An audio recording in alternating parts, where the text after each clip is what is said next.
ইনুর সরকার থাকাকালীন কোনো জিনিসের দাম বাড়ে না। এখন আসলে এই সরকার তেলের দাম বাড়াইতে চাইছে, পারে না। যদি আওয়ামী লীগ সরকার থাকতো তাহলে এক একটা হয়ে যেত 1200 টাকা। গায়ে রেটে যেটা আছে ওই রেটে কিনে আনতে হয়, আমাদের ওই রেটে বিক্রি করতে হয়। যে কোনো জিনিসে যদি 50-60 টাকা কেজি বৃদ্ধি দিয়ে কিনা লাগে তা তো সবাই কেনার জন্য কষ্ট হয়ে যায়। তেল ছাড়া অন্য কোনো জিনিসের দামই বাড়ে না। মশলা জাতীয় জিনিস এটি বেশিরভাগই একদম যে ইন্ডিয়ার তেল আছে সব দোকানে, তেলকে কোনো সমস্যা নাই। তেলের তো এখনো কোনো সংকট নাই, তেল আছে একদম। যে তেল আসলে আমাদের আগে যে একটা ব্যবসা করলে একটা ইনকাম হইতো, সেটা এখন কোম্পানিটা ওই গায়ে রেটে আমরা কিনে আনতে হয়। তেলের আমাদের সংকট নাই, তেল আছে। না, বোতল অনেক আছে, এই যে দেখেন আমাদের বোতল সবই তো বোতল, কারণ তেলের কোনো সংকট নাই, তেল আছে। না, বিক্রি হয় না গায়ে রেটের থেকে। যেরকম 550 টাকা গায়ে রেট, আমরা 950 টাকা দিচ্ছি। অন্য সদা বিক্রি করি তো ধরেন তেলটা লইলে আরো মনে করেন 4-5টা আইটেম লয়, অন্যটা তো আবার একটু লাভ হয়। এখন এইটা তেলে লাভ না হইলেও রাখতে হয়। অত ছাপাছাপি নাই, যেরকম আসলে চাহিদা তো বলতে আসবে। মনে করেন 10টা তেল নিলে 1 বস্তা আটা অথবা 2 বস্তা আটা লন, ওটা তো চলেই, সমস্যা নাই। ওরও দাম বৃদ্ধি রাখে না, দাম ঠিকই রাখে। পুষ্টি কোম্পানি গায়ে রেটের থেকে আরো 10 টাকা কম রাখে। গায়ে রেট হলো 955 টাকা, আমাদের কিনা পরে 945 টাকা, আমরা 50 টাকা বিক্রি করতে পারি। চাহিদা মতন বাড়তে আছে, তেল আছে সব দোকানে, তেলকে কোনো সমস্যা নাই, তেল আছে। না, দাম তো বাড়ে না। দাম আসলে ওরা বাড়াইতে চাইছিল, কোম্পানি আসলে বাড়াইতেও পারে না। দাম তো যদি বাড়াইতো, যদি আওয়ামী লীগ সরকার থাকতো তাহলে এক একটা হয়ে যেত 1200 টাকা। এখন আসলে এই সরকার তেলের দাম বাড়াইতে দেয় না, ওই যে বাড়াইতে চাইছে, পারে না। ওই একটু বাড়িয়ে দিছে, ওই যে গায়ে রেটে যেটা আছে, এরকম অনেক সময় মনে করেন যে একটু শর্ট খাইলে ওই রেটে কিনে আনতে হয়, আমাদের ওই রেটে বিক্রি করতে হয়। এখন ধরে না বিভিন্ন আইটেম আমরা বেশি মনে করেন যে 10টা আইটেমের ভিতরে একটা আইটেম আমাদের কিনা দাম হইলেও কোনো সমস্যা হয় না। ইনুর সরকার থাকাকালীন যেরকম মনে করেন যে আসলে কোনো জিনিসের দাম বাড়ে না।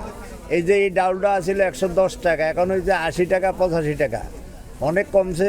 এই সরকার আওয়ার পরে আমরা একই দাম দিয়ে লইতেছি। এখন আমরা মনে করেন যে দাম বেশি করে দাম দিতেছি না, অনেক কমছে। ওই যে ওই ডাউলটা ছোলাটা ছিল মনে করেন যে 120 টাকা, এখন ছোলাটা হলো 90 টাকা। তেল ছাড়া অন্য কোনো জিনিসের দামই বাড়ে না, সব জিনিসই মনে করেন যে আগের থেকে আরো কিছু কম বাড়ছে। মনে করেন যে ওই যে তরকারি এটি মনে করেন যে মোটামুটি বাড়ছে। ওই ফলার চাউলটার একটু দাম বেশি। ফলার চাউলটা এখন অনুষ্ঠান তো বেশি হয়, বেশি হওয়াতে মনে করেন যে ফলার চাউলটার দামই বাড়ছে। এখন এই খাওয়ার চাউলের দাম বাড়ে না। যেরকম চাউলের সিজন যখন আসে তখন একটু দাম কমে।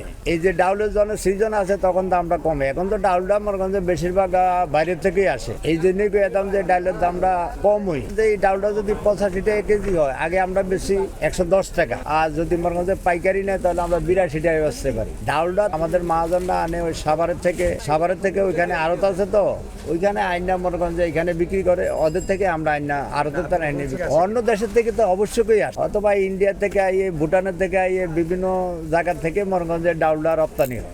আমরা যেরকম মশলা জাতীয় জিনিস, এই যে জিরা, লবঙ্গ, ওই যে দারচিনি, এলাচ, এটি বেশিরভাগই একদম যে ইন্ডিয়ার। এটি আমরা একদম যে আমাদের দেশে তো হয় না, এই জিনিসটা ওইখান থেকে বেশিরভাগ আসে।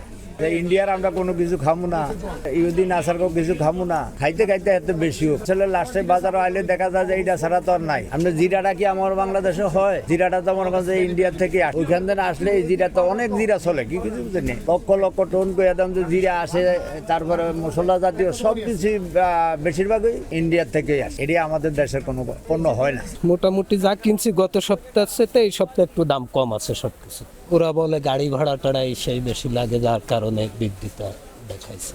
ঘুগরো তেল তো পাচ্ছি, অসুবিধা হচ্ছে না। গত সপ্তাহের চাইতে এই সপ্তাহে কাঁচা বাজারের তরিতরকারিতে আপনার 10-20 টাকা করে কেজিতে কমই আছে। মুরগি আপনার 330 টাকা করে সোনালি। আমরাও তো বলি হাইব্রিড, ওরা বলে না এটা সোনালি। এখন গত সপ্তাহে কিনছিলাম 400 টাকায়, আগের যে বাজার ছিল 300-280 এর মধ্যেই কিনেছি।